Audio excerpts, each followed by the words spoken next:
बहुत समय पहले की बात है। ठंडी हवा पीपल के पत्तों के बीच से हुकती हुई गुजरती थी। परिंदों की मीठी ताने जंगल को एक अलग ही संगीत से भर देती थी। सुबह की धूप हरियाली पर इस तरह चमक रही थी मानो किसी ने चांदी के छोटे छोटे कण बिखेर दिए हों। ऐसे ही सौम्य वातावरण में एक गांव बसा था। गांव के छोर पर मिट्टी का एक पुराना घर था। उसी घर में रहता था 17 साल का आर्यन, एक ऐसा लड़का जिस पर अभी जीवन की जिम्मेदारियों का बोझ नहीं पड़ा था। लेकिन अब किस्मत की कठिनाइयां धीरे धीरे उसकी राह में खड़ी होने लगी थीं। उसके पिता का देहांत कुछ साल पहले हो चुका था। पिता के जाने के बाद से घर की हालत दिन ब दिन बिगड़ती गई।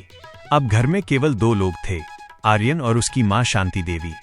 शांति देवी घर में छोटे मोटे काम करती और जितना थोड़ा बहुत कमा पाती उससे जैसे तैसे गुजारा चलाती। उनके पास बस एक ही सहारा था, एक गाय, वही उनके लिए रोटी का आधार थी। शांति देवी रोज जंगल से ताजी घास लाती, गाय का दूध निकालती और गांव में बेचकर 2 वक्त का खाना जुटा लेती। घर की फटी दीवारें मानो उनकी टूटती उम्मीदों की गवाही देती थीं। आर्यन कभी कभार किसी खेत में मजदूरी कर लेता या किसी घर में छोटा मोटा काम मिल जाए तो कर देता। उनके पास 2 बीघा जमीन भी थी, पर पिता के बाद से वो बिल्कुल सूनी पड़ी थी। न हल चला, न फसल बोई। जंगली झाड़ियों और घास ने पूरे खेत को ढक लिया था। शांति देवी अक्सर कहती, बेटा कुछ तो कर, जमीन पर ध्यान दे, उसमें बीज डालो। तुम्हारे पिताजी नहीं रहे, अब घर तुम्हारे सहारे है। लेकिन हर बार आर्यन मुस्कुराकर कह देता, माँ फिक्र मत करो, सही समय पर सब ठीक हो जाएगा, भगवान है ना, संभाल लेंगे। माँ चुप हो जाती। उनकी आंखों में चिंता और बेबस उम्मीद झलकती, लेकिन वे कुछ नहीं बोलती। वो जानती थीं कि आर्यन अब बड़ा हो चुका है, उसे जबरदस्ती समझाना ठीक नहीं। उनका मन टूट जाता, पर वो अपने आंसू छिपा लेती। आर्यन स्वभाव से निश्चिंत था। उसे विश्वास था कि हर चीज अपने समय पर ही होती है। काम ढूंढने वो खुद कभी नहीं जाता। उसका ज्यादातर दिन गांव की चौपाल पर दोस्तों के साथ बातें करने में गुजरता। कोई बुला ले तो काम कर देता, वरना उसे कोई फर्क नहीं पड़ता। उसके लिए जीवन नदी की तरह था, जहां ले जाए वही सही। उधर शांति देवी रात भर जागकर सोचती रहती, बेटा कब समझदारी दिखाएगा, खेत की सुध नहीं लेता, काम की तलाश भी नहीं करता, आगे क्या होगा। इसी चिंता में वो कई रातें करवटें बदलकर काट देती। लेकिन आर्यन इन चिंताओं से दूर था। हर सुबह उसके लिए बस एक नया दिन होती, जो उसकी मर्जी से शुरू होकर खत्म हो जाती। उसे अंदाजा भी नहीं था कि ये लापरवाही आगे किस मुसीबत में बदल सकती है। उसकी दुनिया बहुत छोटी थी, घर, चौपाल और कभी कभार जंगल, वहीं में वो खुश था। उसे नहीं मालूम था कि बाहरी दुनिया कितनी तेजी से बदल रही है और वो खुद धीरे धीरे पीछे छूट रहा है। माँ की आंखों में छिपी चिंता, चेहरे पर बढ़ती रेखाएं, घर की गिरती हालत, सब कुछ वो अनदेखा कर देता था या शायद देखना नहीं चाहता था। उसका भरोसा था कि भगवान एक दिन सब ठीक कर देंगे। एक सुबह की बात है। हवा में हल्की ठंडक थी और आसमान में बादल धीरे धीरे बह रहे थे। आर्यन अपने कच्चे घर के बाहर लगी चारपाई पर लेटा आराम कर रहा था। तभी अंदर से शांति देवी की आवाज आई, आर्यन, चूल्हे की लकड़ियां खत्म हो गई हैं, जरा जंगल से ले आओ। आर्यन ने आलस भरी आवाज में कहा, ठीक है मां, जाता हूं। वो उठकर जंगल की ओर चल पड़ा। रास्ता बचपन से परिचित था। पेड़ों की सरसराहट और पक्षियों की आवाजें उसके चेहरे पर मुस्कान ले आईं। जंगल कितना शांत है, यहां तो बस आराम ही आराम है, उसने सोचा। जंगल पहुंचकर उसने सूखी लकड़ियां चुननी शुरू की। थोड़ी देर में उसने एक बड़ा सा गट्ठर बना लिया। फिर थककर वो एक पुराने विशाल पेड़ के नीचे बैठ गया। आंखें मूंद कर वो धीरे धीरे गुनगुनाने लगा। तभी अचानक कुछ आवाज सुनकर उसकी आंखें खुली। उसने देखा एक बूढ़ा आदमी भी लकड़ियां बटोर रहा था। उसका शरीर कमजोरी से झुक गया था, पीठ टेढ़ी थी और माथे से पसीना लगातार बह रहा था।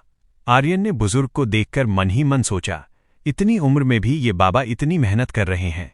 कुछ देर बाद बूढ़े व्यक्ति ने आर्यन की ओर नजर डाली और धीरे धीरे चलते हुए उसी पेड़ के नीचे आकर बैठ गए। उन्होंने अपने माथे का पसीना पोंछा और थकी हुई सांसें लीं। आर्यन ने चिंता भरी आवाज में कहा, बाबा, आप ठीक तो हैं? आप बहुत थके हुए लग रहे हैं। बुजुर्ग ने हल्की मुस्कान के साथ कहा, हाँ बेटा, उम्र तो बहुत हो चुकी है, पहले जैसा दम नहीं रहा, लेकिन क्या करें, पेट भरने के लिए ये काम भी करना पड़ता है। अगर लकड़ी नहीं लाऊंगा तो शाम का चूल्हा कैसे जलेगा। आर्यन तुरंत बोला, लेकिन बाबा, इस उम्र में तो आपको आराम करना चाहिए। जितना बने उतना करो, बाकी भगवान पर छोड़ दो। आर्यन की बात सुनकर बुजुर्ग थोड़ा चौंक पड़े। उन्होंने गंभीर नजरों से पूछा, भगवान पर छोड़ दूं? बेटा, अगर मैं लकड़ियां यहां से ना ले जाऊं तो घर में खाना कैसे बनेगा? सिर्फ उम्मीद रखने से पेट थोड़े ही भरता है। आर्यन ने फिर वही बात दोहराई, बाबा, सब अपने आप हो जाता है, भगवान सब ठीक कर देते हैं। इस बार बुजुर्ग कुछ क्षण चुप रहे। उन्होंने ध्यान से आर्यन के चेहरे को देखा और पूछा, तुम क्या काम करते हो बेटा? आर्यन ने बेफिक्री से कहा, मैं तो कुछ खास नहीं करता, अगर कोई काम बुला ले तो कर देता हूं, वरना ऐसे ही रहता हूं। बुजुर्ग ने फिर पूछा, और तुम खुद कभी काम ढूंढने नहीं जाते? आर्यन बोला, नहीं बाबा, जब समय आएगा तो काम अपने आप मिल जाएगा, सब समय की बात है। बुजुर्ग उसकी सोच से सहमत नहीं थे। उन्होंने पूछा, घर में कौन कौन है? आर्यन ने धीमे स्वर में कहा, सिर्फ मेरी माँ, पिताजी तो कुछ साल पहले चल बसे। बुजुर्ग ने गहरी सांस ली और बोल पड़े, तो फिर घर का खर्च कैसे चलता है? कितनी जमीन है तुम्हारे पास? आर्यन बोला, बस जैसे तैसे चल रहा है। 2 बीघा जमीन है, पर खेती नहीं होती। पिताजी ही खेती करते थे, अब जमीन खाली पड़ी है। बुजुर्ग ने गंभीरता से कहा, बेटा, हालात तो ठीक नहीं लगते, फिर भी तुम इतने निश्चिंत कैसे हो? आर्यन ने फिर वही जुमला दोहराया, बाबा, जब सही समय आएगा सब ठीक हो जाएगा, भगवान सब बदल देंगे। बुजुर्ग कुछ देर तक सोचते रहे। उनके मन में एक बात साफ थी, अगर इस लड़के को आज समझाया नहीं गया तो इसका पूरा भविष्य अंधेरे में चला जाएगा। उन्होंने धीरे से कहा, अच्छा बेटा, तुम कहते हो भगवान सब कर देंगे, क्या तुम ये बात साबित कर सकते हो? आर्यन ने आत्मविश्वास से कहा, हां, लोग भगवान पर ही तो भरोसा करते हैं, वही सब ठीक करते हैं। बुजुर्ग बोले, लेकिन तुम इसे कैसे सिद्ध करोगे? आर्यन हिचकिचाया और बोला, मुझे नहीं पता, जब मेरे हालात सुधरेंगे तब सब जान जाएंगे।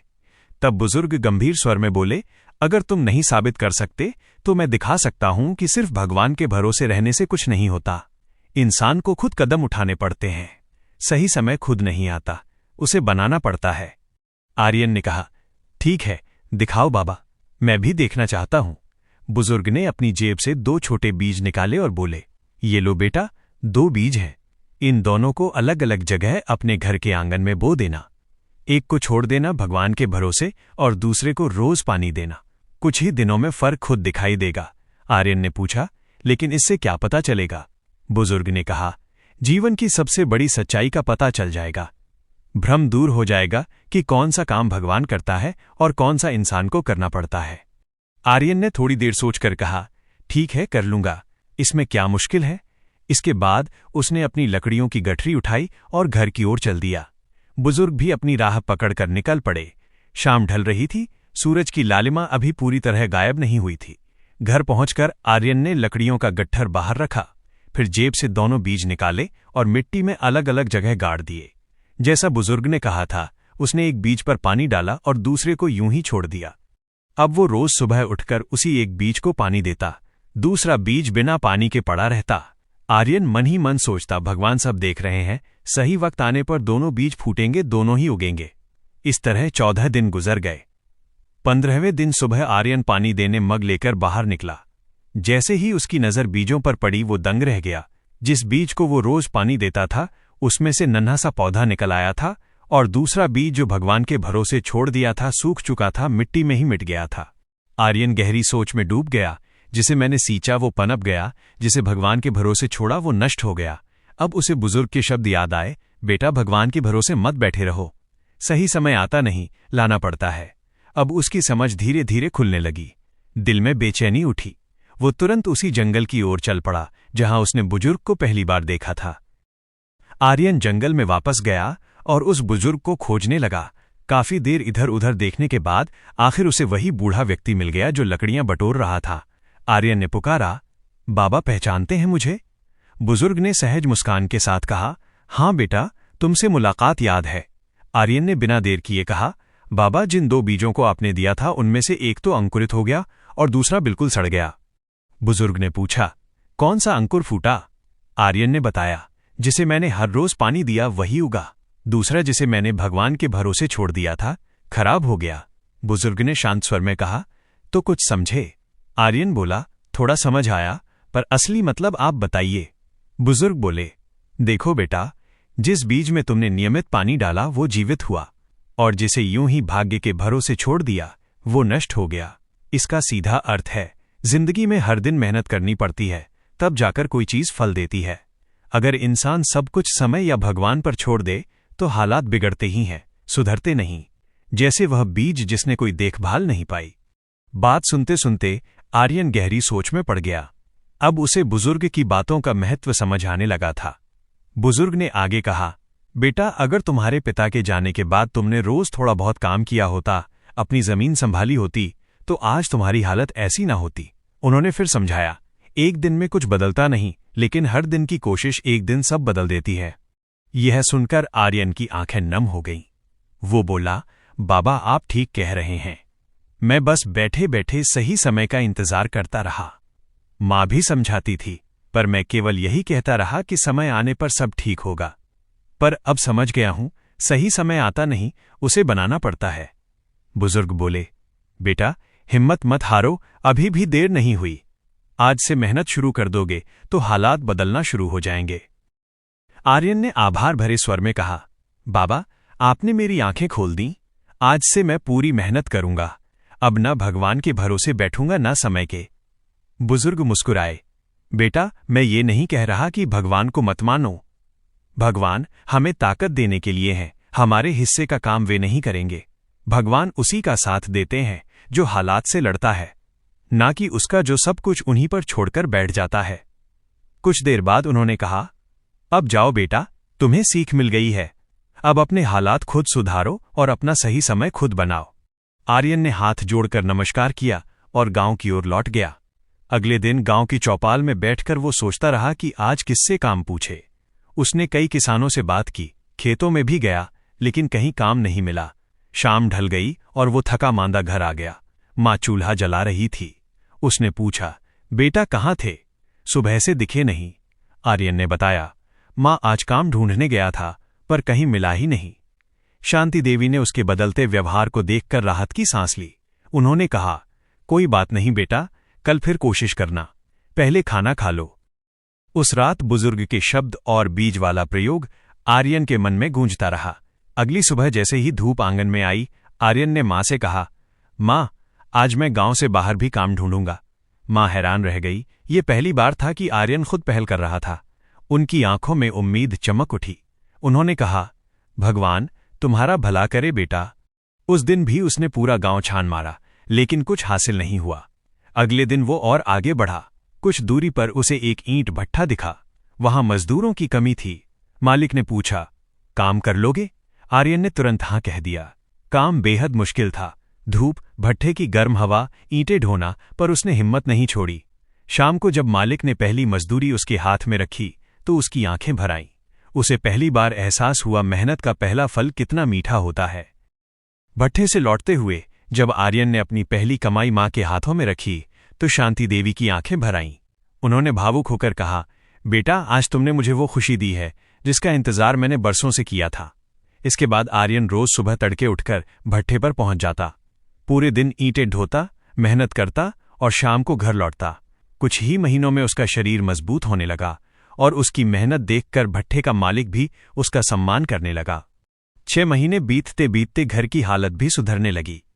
एक दिन शाम को आर्यन ने माँ से कहा, माँ, अब हमें अपने खेत पर भी ध्यान देना चाहिए। शांति देवी ने थके स्वर में कहा, बेटा, खेत तो घास झाड़ियों से भर चुका है, पहले उसे साफ करना पड़ेगा। अगले दिन आर्यन ने भट्ठे से छुट्टी ली और गांव के एक बुजुर्ग किसान से मदद ली। उसने खेत जोतने का इंतजाम किया। पूरा दिन धूप में तपते हुए आर्यन खेत का कोना कोना साफ करता रहा। शाम को जब शांति देवी खेत पर पहुंची तो उन्होंने अपने बेटे को मिट्टी में सना हुआ, पसीने से तर, लेकिन चेहरे पर सच्ची मुस्कान लिए देखा। वो हैरान और खुश दोनों थीं। खेत तैयार होने के बाद अगला कदम था बीज बोना। आर्यन ने भट्ठे से फिर 3 दिन की छुट्टी ली और माँ के साथ मिलकर पूरा खेत बीजों से भर दिया। दोनों थककर चूर हो चुके थे। चेहरों पर मिट्टी लगी थी, लेकिन आंखों में संतोष चमक रहा था। अब सिंचाई का काम बाकी था। आर्यन ने उसी किसान की मदद ली और ट्यूबवेल से पानी की व्यवस्था की। कुछ पैसे भी वहां खर्च होते गए, लेकिन उसने रुकना नहीं सीखा। अगले कई महीनों तक रोज का क्रम यही था। सुबह भट्ठे पर कड़ी मेहनत, शाम को खेत की देखभाल। धीरे धीरे मेहनत का फल सामने आने लगा। खेत में हरी भरी फसल लहराने लगी थी। कटाई के बाद जो आय हुई उससे आर्यन ने पक्का घर बनाने का निश्चय किया। भट्ठे के मालिक ने ईंटें भी कम दामों पर दे दी। 1 महीने की सूझबूझ और मेहनत के बाद उनका नया मकान बनकर खड़ा था। गांव वाले दंग थे। वही आर्यन जो कभी चौपाल पर यूं ही बैठा रहता था, अब अपनी मेहनत से अपनी और अपनी मां की जिंदगी बदल रहा था। शांति देवी अपने बेटे को देखकर गर्व से भर जाती। अब आर्यन का दिन कुछ ऐसा होता, सुबह घर संभालना, फिर भट्ठे पर काम और शाम को खेत की निगरानी। उसकी लगन देखकर भट्ठे का मालिक भी उसे अधिक भरोसेमंद काम देने लगा। एक दिन आर्यन ने मां से कहा, मां, अगली फसल के लिए बेहतर बीज लेना जरूरी है। मैंने शहर से उन्नत किस्म के बीज मंगवाने का इंतजाम कर लिया है। मां मुस्कुराई और बोली, बेटा तुम्हारी सोच अब बहुत समझदार हो गई है, तुम हर बात पहले से सोच लेते हो।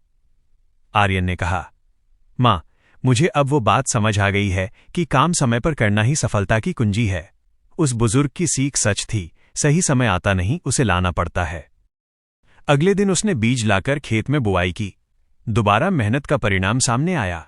इस बार की फसल पिछली से भी अधिक हुई। फसल की बिक्री ने उनकी आर्थिक स्थिति को और मजबूत कर दिया। अब गांव वाले आर्यन को अलग नजरों से देखने लगे। जो लड़का कभी आलस्य में दिन गुजारता था, आज गांव के नौजवानों के लिए मिसाल बन चुका था। गांव के प्रधान ने एक दिन सराहना करते हुए कहा, बेटा, तुम्हारी मेहनत ने साबित किया है कि इंसान चाह ले तो किस्मत भी बदल जाती है। आर्यन ने विनम्रता से उत्तर दिया, प्रधान जी, मैंने बस ये जाना कि भगवान उसी की मदद करते हैं जो खुद को बदलने की कोशिश करता है। समय गुजरने के साथ आर्यन ने अपने खेत को और बढ़ाया, सब्जियों की खेती शुरू की और उन्हें शहर में बेचने लगा। आय कई गुना बढ़ गई। 1 साल बाद उसने मां से कहा, मां, मुझे लगता है हमें एक गौशाला भी बना लेनी चाहिए। अगर 2 और गाय ले आए तो अच्छा होगा। मां की आंखें खुशी से चमक उठीं। बेटा, तुम अब सिर्फ आज नहीं भविष्य के बारे में भी सोचते हो, ये देखकर मन खुश हो जाता है।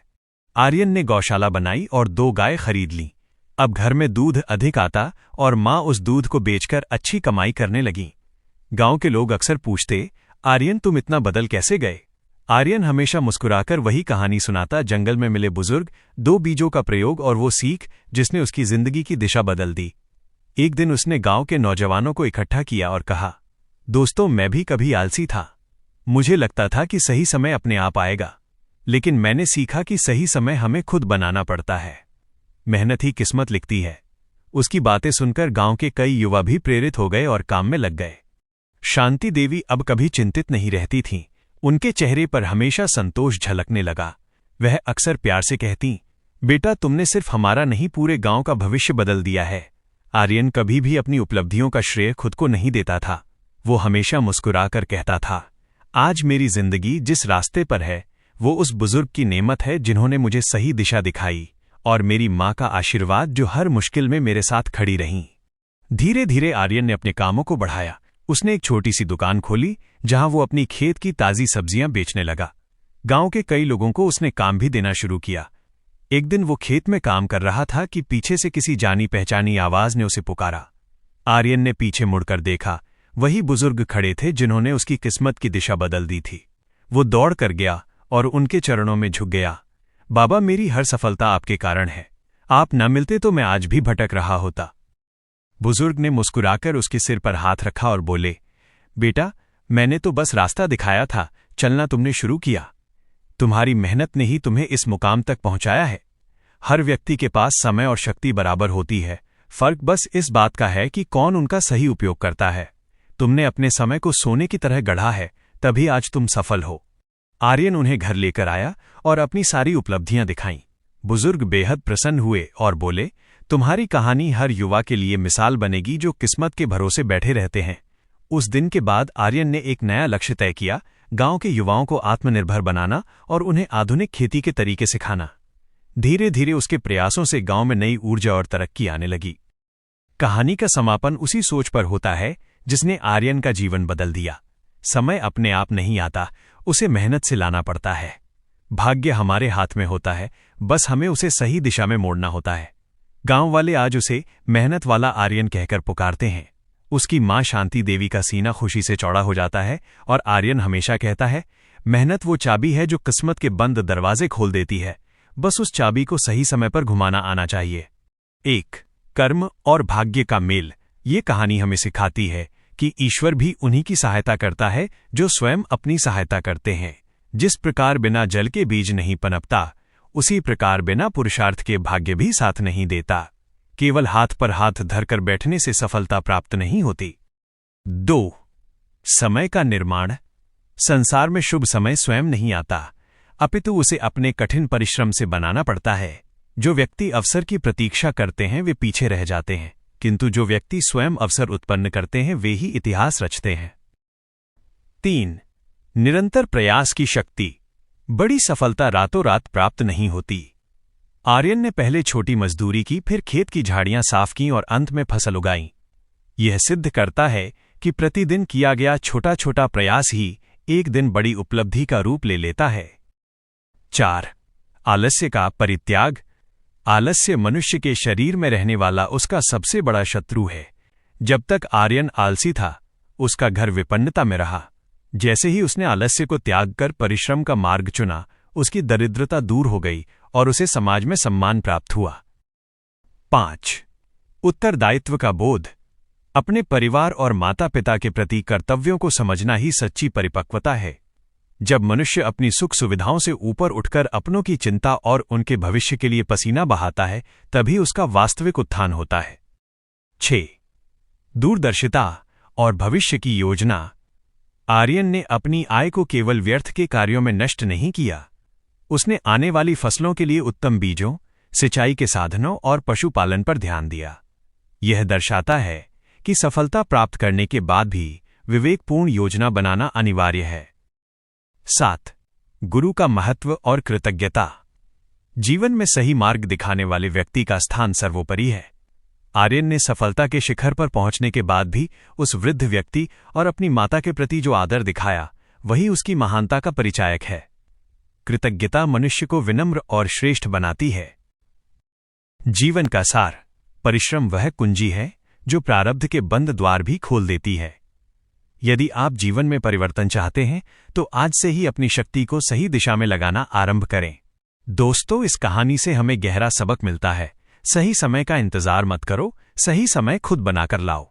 आर्यन की तरह कदम बढ़ाओ, जिम्मेदारी लो और रोज थोड़ा थोड़ा आगे बढ़ो। छोटे कदम एक दिन बड़ी जीत बन जाते हैं। अगर इस कहानी ने आपके मन में रोशनी जगाई हो तो कमेंट में लिखें, मैं अपना समय खुद बनाऊंगी। ये आपका पहला कदम होगा अपनी मंजिल की ओर। हम दुआ करते हैं कि आपकी जिंदगी में भी सफलता और खुशियां भरें। और हाँ, हमारे YouTube चैनल ज्ञानवर्धक कहानी को सब्सक्राइब जरूर करें, जहां रोज मिलती हैं प्रेरणादायक कहानियां और जीवन के अनमोल सबक।